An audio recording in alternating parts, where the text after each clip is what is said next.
गुरुचरण सरोज रज निज मन मुकर सुधार। बरनउँ रघुवर विमल यस जोदायक फलचार। बुद्धिहीन तन जानिके सुमिरौं पवन कुमार। बल बुद्धि विद्या देव मोहि हरो कलेस विकार। कथा प्रारंभ होत है आओ वीर हनुमान। आसनान विराजिए कृपा सिंधु भगवान। तो सती ने दक्ष यज्ञ में अपने प्राण त्याग दिए और जो शिवगण साथ में गए थे उन्होंने यज्ञ को विध्वंस करने की कोशिश की, लेकिन भृगु ऋषि ने दक्षिण दिशा में एक आहुति लगाई जिससे हजारों गण पैदा हुए पार्षद और शिवगणों को मारकर वहां से भगा दिया। कुछ शिवगण वहां पे अपने आप ही प्राण त्याग दिया उन्होंने मर गए सती को देखकर, और भगवान शिव को आकर सारा हाल बताया। भगवान शिव ने नारद मुनि का आवाहन किया और उनसे सारी कथा सुनी। वीरभद्र महाकाली का प्रकट होता है तो वो भगवान शिव से आज्ञा मांगते हैं, बताइए प्रभु क्या करें। तो भगवान कहते हैं जाइए, दक्ष में मेरा बड़ा अपमान हुआ है, सती वहां पर दग्ध हो गई है और आप जाकर यज्ञ को विध्वंस कर दीजिए। कोई भी देवता ब्रह्मा विष्णु महेश कोई भी आए तो आप उनसे युद्ध करें और दक्ष को उसका सर काट लें। सती मरण सुन शंभुगन लगे करन मग खीस। यज्ञ विध्वंस बिलोक भृगु रक्षा कीन मुनीस। सती का स्मरण सुनकर शिव जी के गण यज्ञ विध्वंस करने लगे। यज्ञ विध्वंस होते देखकर मुनीश्वर भृगु जी ने उनकी रक्षा की। समाचार सब शंकर पाए। वीरभद्र करि कोप पठाए। यज्ञ विध्वंस जाय तिन कीना। और सकल सुर विद्वत फल दीना। भय जग विदित रक्ष गति सोई। और जिस कछु शंभु विमुख के होई। यह इतिहास सकल जग जानी। ताते में संक्षेप बखानी। दक्ष की जगत प्रसिद्ध वही गति हुई जो शिवद्रोही की हुआ करती है। ये इतिहास सारा संसार जानता है, इसलिए मैंने संक्षेप में वर्णन किया। इसीलिए भक्तों, हमने कल शिव पुराण से आपको वीरभद्र काली का प्रकट और सती का प्राण त्यागना सुनाया, विस्तार पूर्वक सुनाया, लेकिन रामायण में इसकी संक्षेप में व्याख्या की गई है। सती मरत हरिसन बरु मांगा। जन्म जन्म शिव पद अनुरागा। अतहि कारण हिम गिरि गृह जाई। जन्मी पार्वती तन पाई। जब ते उमा शैल घर जाई। सकल सिद्ध संपत्ति ता छाई। जाता मुनि आश्रम कीने। उचित वास हिम भूधर दीने। सती ने मरते समय भगवान हरि से यह वर मांगा कि मेरा जन्म जन्मों शिव के चरणों में अनुराग हो। इसी कारण उन्होंने हिमाचल के घर में जाकर पार्वती के शरीर में जन्म लिया। जब से उमा जी हिमाचल के घर में जन्मी है वहां सारी सिद्धियां और संपत्तियां छा गई हैं। मुनियों ने जहां तहां सुंदर आश्रम बना लिए हैं। हिमाचल ने उनको उचित स्थान दिए। सदा सुमन फल सहित सब। द्रव नभ नाना जाति। और प्रगट सुंदर शैल पर मनिया कर बहुभाति। सियापत रामचंद्र की जय।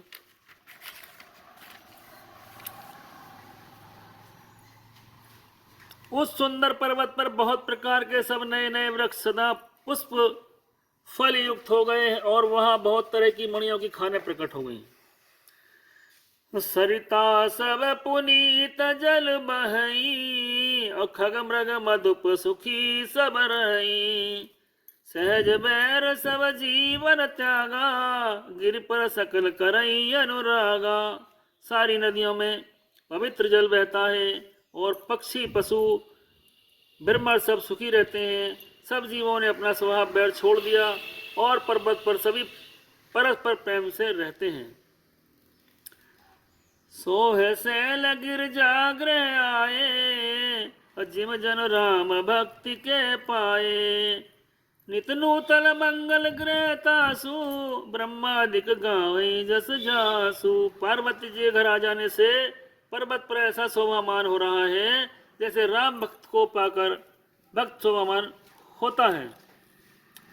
उस पर्वतराज के घर नित्य नए नए मंगल उत्सव होते हैं, जिसका ब्रह्मादि यश गाते हैं। नारद समाचार सब पाए, और कौतुक ही गिर गे सिधाए। शैलराज बड़ा आदर कीना, और पद पखार बर आसन दीना। जब नारद जी ने समाचार सुने तो वे अचानक ही हिमाचल घर पर पधारे। पर्वतराज ने उनका बड़ा आदर किया और चरण धोकर उनको उत्तम आसन दिया। नार सहित मुनि पद सिरुनावा, और चरण सलिल सब भवन सिचावा। निज सौभाग्य बहुत गिरि बरना, सुत बोली मेली मुनि चरना। फिर अपनी स्त्री सहित मुनि के चरणों में सिर नवाया, उनके चरणों दुख को सारे घर में छिड़का। हिमाचल ने अपने सौभाग्य का बहुत बखान किया और पुत्री को बुलाकर मुनि के चरणों पर डाल दिया। त्रिकालज्ञ सर्वज्ञ तुम गति सर्वत्र तुम्हारी, और कहो सुता के दोष गुण मुनिवर हृदय विचार। सियापत रामचंद्र कीजे। और कहा, है मुनिवर, आप त्रिकालज्ञ और सर्वज्ञ हैं, आपकी सर्वत्र पहुंच है, अतः आप हृदय से विचार कर कन्या के दोष गुण कहिए। कहे मुनि बिहस गूढ़ मृदुबानी, और सुता तुम्हारी सकल गुण खानी। सुंदर सहज सुशील सयानी, नाम मां अंबिका भवानी।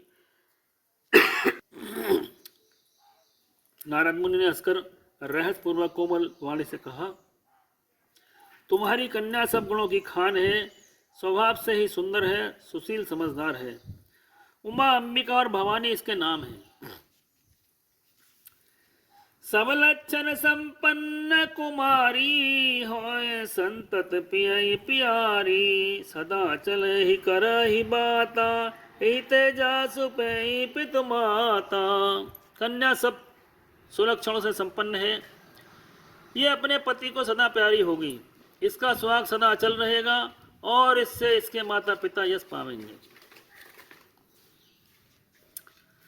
होई पूज्य सकल जग माही, ही सेवत कछु दुर्लभ नाही। ही कर नाम सुमर संसारा, अत्रिय चढ़ी पति व्रत अति धारा।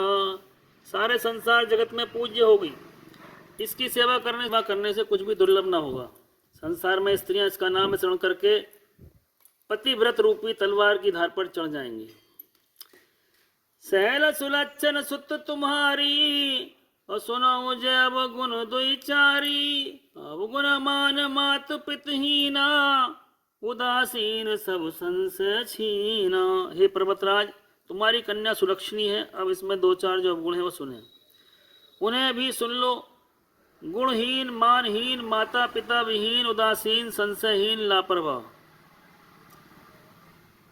जोगी जटिल काम मन नगन मंगल वेश, अस स्वामी यही कहे मिलई परिहस्त सिरेख। सियापत रामचंद्र की जय। योगी जटाधारी, निष्काम हृदय, नंगा, अमंगल वेश वाला, ऐसा पति इसको मिलेगा, इसके हाथ में ऐसी ही रेखा पड़ी है।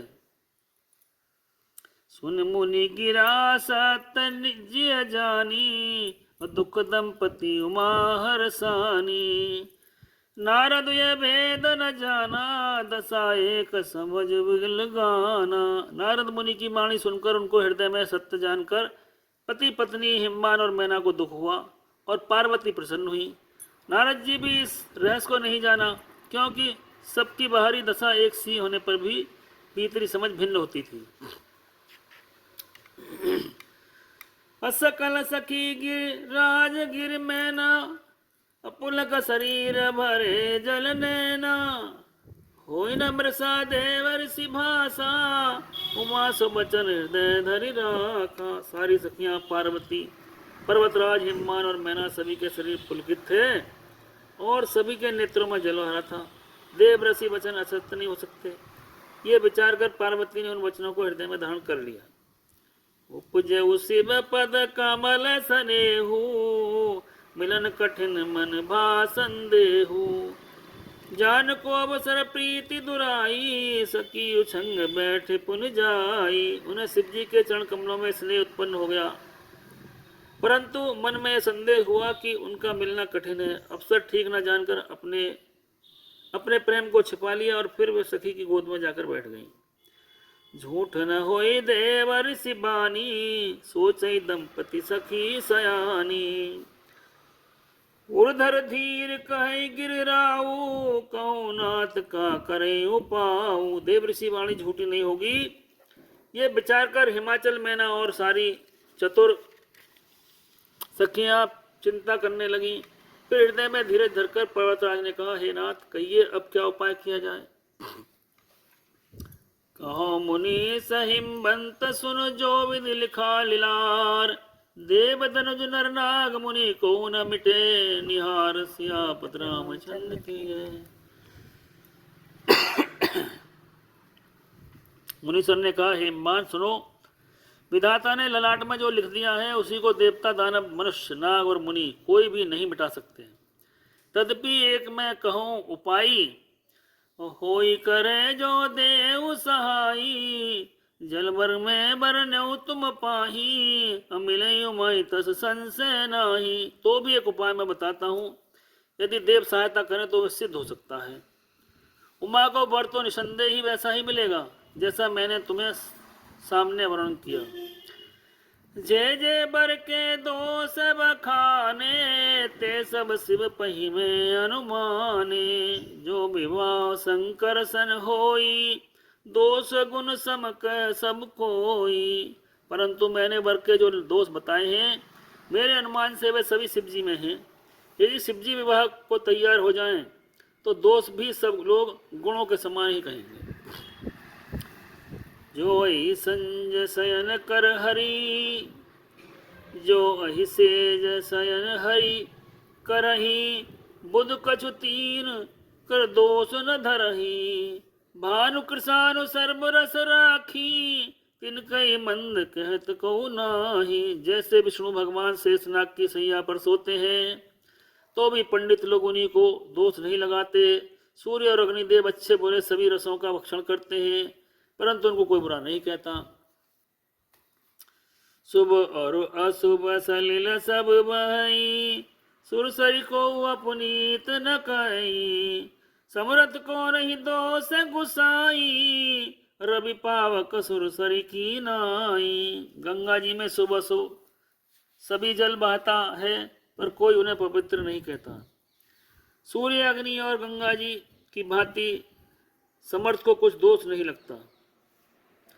जो असी इस सा करई ना जड़ विवेक अभिमान, परई कलप भरी नरक मऊ जीव की ईस समान। सियापत रामचंद्र की जय।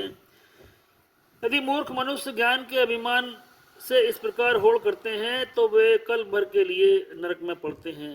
भला कहीं जीव भी ईश्वर के समान सर्वत्र स्वतंत्र हो सकता है। असुर सरि जल कृत बारू निजाना, कबो न संत करई तई पाना। सुरसरी मिले सो पावन जैसे, ईसनी अंतरु तैसे। गंगा जल भी बनाई हुई मदिरा को जानकर संत लोग कभी उसका पान नहीं करते, पर वही गंगा जल में मिल जाने पर जैसे पवित्र हो जाती है, ईश्वर और जीव में भी वैसा ही भेद है। शंभु सहज समरथ भगवाना, हे विवाह सब विधि कल्याणा। दूराध्याय पे अहि महेशु, आशुतोष पुन किए कलेशु। शिव जी सहज ही समर्थ हैं, क्योंकि वे भगवान हैं, इसलिए विवाह में सब प्रकार कल्याण है। परंतु महादेव जी की आराधना बड़ी कठिन है, फिर भी क्लेश तप करने से वे बहुत जल्दी संतुष्ट हो जाते हैं। जो तप करे कुमारी तुम्हारी, भावी मेट सकई त्रिपुरारी। जदपि बर अनेक जग माही, एक शिव तज दूसर नाही। यद्यपि तुम्हारी कन्या तप करे तो त्रिपुरारी महादेव होनहार को मिटा सकते हैं।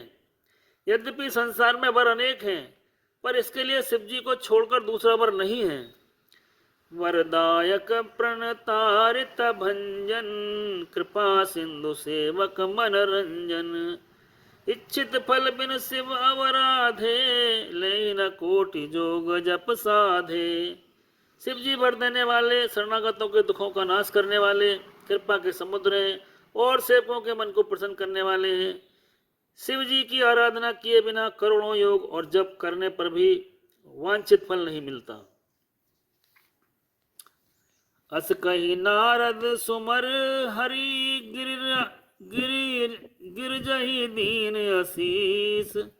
होई है कल्याण अब संशय तजौ गिरीश, सियापत रामचंद्र की जय। ऐसा कहकर भगवान स्मरण करके नारद जी ने पर्वत को आशीर्वाद दिया और कहा कि हे पर्वतराज, तो संदेह त्याग दो, अब यह कल्याण ही होगा। कही अस ब्रह्म भवन मुनि गयऊ, आगिल चरित सुनो जस भयऊ। पति एकांत पाए के मैना, नाथ न मैं समुझी मुनि बहना। ये कहकर नारद मुनि ब्रह्मलोक को चले गए। अब आगे जो चरित्र हुआ उसे सुनो। पति को एकांत में पाकर मैना ने कहा, हे नाथ, मैंने मुनि के वचनों का अर्थ नहीं समझा। जो धरु बर कुल होई अनूपा, करई विवाह सुतान रूपा। नत कन्या बर रहे कुंवारी, कंतु मां मम प्राणन प्यारी। जो हमारी कन्या के अनुकूल घर वर और अनुकूल उत्तम हो तो विवाह कीजिए, नहीं तो लड़की चाहे कुंवारी ही रहे, मैं अयोग्य वर के साथ उसका विवाह नहीं करना चाहती। क्योंकि स्वामिन, पार्वती मुझे प्राणों से एक समान प्यारी है। जो न मिलई बर गिर जाऊ जोगू, गिर जड़ सहज कहे सब लोगू। सो विचार पति करेऊ विवाहू, जैन बहोरी होए वरदाहू। यदि पार्वती के वर न मिला तो सब लोग कहेंगे कि पर्वत स्वभाव से ही मूर्ख होते हैं, जड़ होते हैं। हे स्वामी, इस बात का विचार करके ही विवाह कीजिएगा, जिसमें फिर पीछे हृदय में संताप न हो।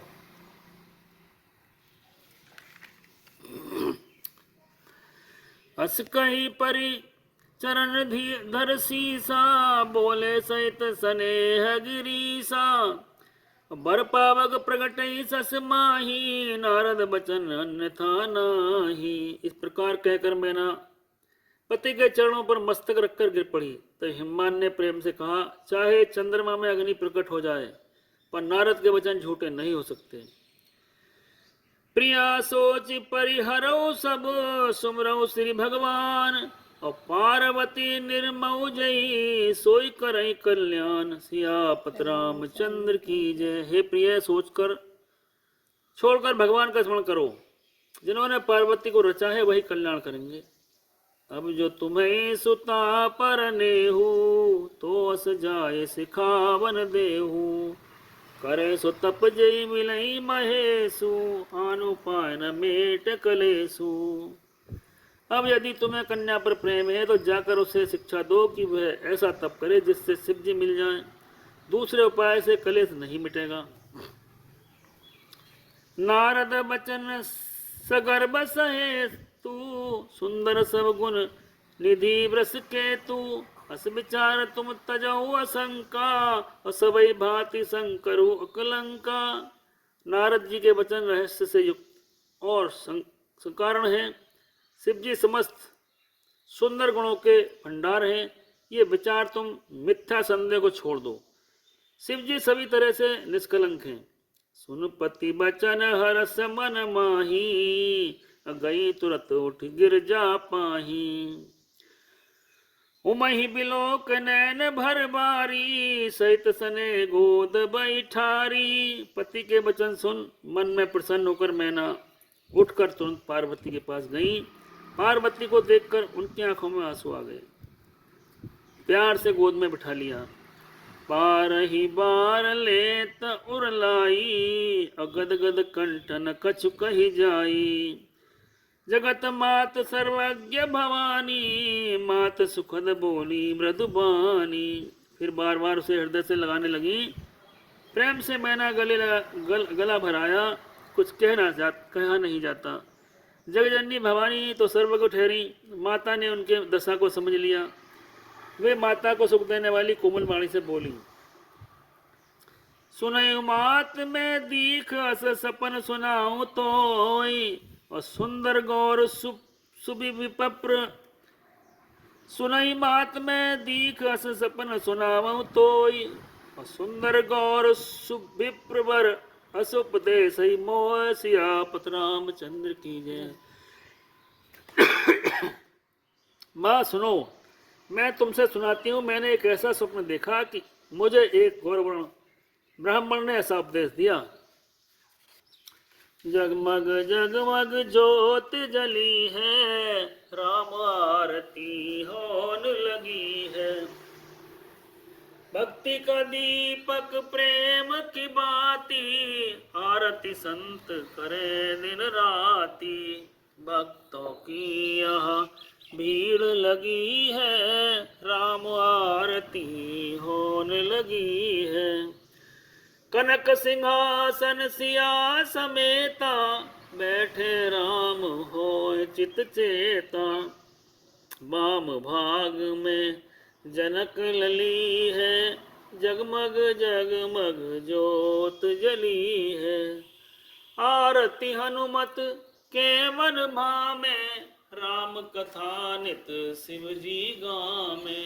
भक्तों की यहाँ भीड़ लगी है, राम आरती होन लगी है। कथा विसर्जन होते सुनो वीर हनुमान, जो जन जहाँ से आए हों सोता करें पयान। सियापत रामचंद्र की जय, उमापति महादेव की जय, सभी देवी देवताओं की जय। वो सियापत रामचंद्र की जय।